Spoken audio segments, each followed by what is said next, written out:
ഇന്ത്യയുടെ ശക്തമായ ഇടപെടൽ, നയതന്ത്ര മേഖലയിൽ ഇന്ത്യ ഉണ്ടാക്കിയിരിക്കുന്ന മേൽക്കോയ്മ, ഇതിൻ്റെയൊക്കെ തന്നെ വിജയമാണ് പല മേഖലയിലും നമുക്ക് കാണുവാൻ സാധിക്കുന്നത്. കാനഡയിലും, എന്തിനേറെ പറയുന്നു ഏറ്റവും ഒടുവിൽ ഖത്തറിലും, ഏറ്റവും അവസാനമായി പറയുകയാണെങ്കിൽ ശ്രീലങ്കയിലും അതുതന്നെയാണ് സംഭവിച്ചിരിക്കുന്നത്. ഇന്ത്യയെ ലക്ഷ്യമിട്ട് ചൈനീസ് ചാരക്കപ്പൽ ഇന്ത്യൻ മഹാസമുദ്ര മേഖലയിൽ നങ്കൂരമിട്ട് നടക്കാനായി ശ്രമിക്കുന്നുണ്ട്. കഴിഞ്ഞ 2 തവണയും ഇതിൻ്റെ ശ്രമം നടത്തിയതായിട്ടുള്ള വിവരം നമുക്ക് ലഭിച്ചിരുന്നു. എന്നാൽ ഇത്തവണ അങ്ങനെ ഒരു നീക്കം നടത്തിയപ്പോൾ ചൈനീസ് കുരുട്ടുബുദ്ധിയെ മുളയിലേ നുള്ളുകയാണ് ഇന്ത്യ ചെയ്തിരിക്കുന്നത്. ചൈനയുടെ ഗവേഷണ കപ്പലിനുള്ള അനുമതി പൂർണ്ണമായും നിഷേധിച്ചിരിക്കുന്നു. ഇന്ത്യയുടെ സമ്മർദ്ദത്തെ തുടർന്ന് അത് നിഷേധിച്ചുവെന്നുള്ള കാര്യം ശ്രീലങ്ക ഇന്ത്യയെ അറിയിച്ചിരിക്കുകയാണ്. രാജ്യത്തെ തുറമുഖങ്ങളിലോ എക്സ്ക്ലൂസീവ് എക്കണോമിക് സോണുകളിലോ 1 വർഷത്തേക്ക് ഇത്തരം ചൈനീസ് കപ്പലുകൾ എത്താൻ പാടുള്ളതല്ല, കപ്പലുകൾക്ക് നിരോധനമെന്നാണ് അറിയിച്ചിരിക്കുന്നത്. നേരത്തെ ഇന്ത്യൻ മഹാസമുദ്രത്തിൽ പ്രവേശിച്ച ചൈനീസ് കപ്പൽ സുരക്ഷയെ സംബന്ധിച്ചുള്ള വലിയ ആശങ്കകൾ തന്നെയാണ് ഉളവാക്കിയിരുന്നത്. ഇതിൻ്റെ അടിസ്ഥാനത്തിലാണ് ഇന്ത്യ ശക്തമായി ശ്രീലങ്കയെ വിലക്കിയതും ഇങ്ങനെയുള്ള ഒരു നീക്കം ഇനി ഭാവിയിൽ ഉണ്ടാകാൻ പാടില്ല എന്ന് മുന്നറിയിപ്പ് നൽകിയതും. ഇന്ത്യയുടെ തന്ത്രപരവും സുരക്ഷാപരവുമായിട്ടുള്ള ആശങ്കകൾ ബഹുമാനിക്കുമെന്നും പ്രധാനമന്ത്രി നരേന്ദ്രമോദി കഴിഞ്ഞ ജൂലൈയിൽ ശ്രീലങ്കൻ പ്രസിഡന്റ് റനിൽ വിക്രമസിംഗയോട് ആവശ്യപ്പെട്ടിരുന്നു. അതിൻ്റെ തുടർച്ചയായി തന്നെയാണ്, അതിൻ്റെ ഒരു നടപടിയായി തന്നെയാണ് ഇതിനെ നോക്കിക്കാണേണ്ടത്. നിരോധന നടപടിയെപ്പറ്റി കഴിഞ്ഞയാഴ്ച ഉന്നതതലത്തിൽ ഇന്ത്യയെ കൃത്യമായി തന്നെ ശ്രീലങ്ക അറിയിക്കുകയും ചെയ്തു.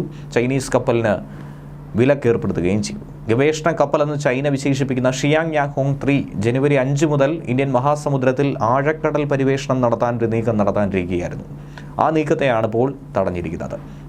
ഇന്ത്യക്ക് പിന്നാലെ ശക്തമായ എതിർപ്പ് പ്രകടിപ്പിച്ചുകൊണ്ട് അമേരിക്കയും രംഗത്ത് വന്നു. അങ്ങനെയാണ് ചൈനീസ് കപ്പലിനെ ശക്തമായി പ്രതിരോധിക്കാനായി ശ്രീലങ്കയും തയ്യാറായതെന്നാണ് മനസ്സിലാക്കാൻ കഴിയുന്നത്. കഴിഞ്ഞ ഒക്ടോബർ-നവംബർ മാസത്തിൽ ഈ കാലയളവിൽ ചൈനയുടെ ഷിയാൻ 6 ഗവേഷണ കപ്പൽ ശ്രീലങ്കയുമായി ചേർത്ത് നടത്തിയ സംയുക്ത മാരിടൈം സർവേക്കെതിരെ ശക്തമായ നിലപാട് തന്നെയാണ് ഇന്ത്യ സ്വീകരിച്ചത്. കടുത്ത വാക്കുകൾ തന്നെയാണെന്ന് ഇന്ത്യക്ക് ഉപയോഗിക്കേണ്ടി വന്നത്. നേരത്തെ ചൈനീസ് കപ്പലായ ഷിയാൻ 6 ഇന്ത്യൻ മഹാസമുദ്രത്തിൽ പ്രവേശിച്ച് 83 ദിവസങ്ങളിലായി 1,00,000-ലധികം കിലോമീറ്റർ സഞ്ചരിച്ചു പോയതും വലിയ സംഭവമായി മാറിയിരുന്നു. 37ഓളം ചൈനീസ് ഗവേഷകരുമായിട്ടായിരുന്നു ആ കപ്പൽ അന്ന് സെപ്റ്റംബർ മാസത്തിൽ ഇന്ത്യൻ മഹാസമുദ്ര മേഖലയിലെത്തിയത്. ഇന്ത്യയുടെയും അമേരിക്കയുടെയും മറ്റ് രാജ്യങ്ങളുടെയും എതിർപ്പിനെ അവഗണിച്ചുകൊണ്ടായിരുന്നു ശ്രീലങ്കൻ തുറമുഖത്ത് കപ്പൽ ഡോക്ക് ചെയ്തത്. ഇത് ഗവേഷണ കപ്പലല്ല, മറിച്ച് ചാരക്കപ്പലാണ് എന്നുള്ള അഭ്യൂഹം അന്ന് ശക്തമായിരുന്നു. ചൈനയ്ക്ക് വിവരങ്ങൾ ചോർത്താൻ വേണ്ടിയിട്ടുള്ള ഒരു കപ്പലായി തന്നെയാണ് ഇതിനെ അന്ന് നിരീക്ഷിച്ചിരുന്നത്. മത്സ്യബന്ധന നൗകകളോ പര്യവേക്ഷണ യാനങ്ങളോ അല്ലെങ്കിൽ ഖനന കപ്പലായോ ഒക്കെ തന്നെ പല രീതിയിൽ ചാരക്കപ്പലുകൾ എത്താറുണ്ട്. ചൈനീസ് രീതിയായി തന്നെയാണ് ഇതിനെ നോക്കിക്കാണേണ്ടത്. ചൈനയുടെ പല നെറുകെട്ട കളികളുണ്ട്. അതിൽ ഒരു കളിയായി തന്നെയാണ് ഇതിനെ പലരും വിശേഷിപ്പിക്കുന്നത്.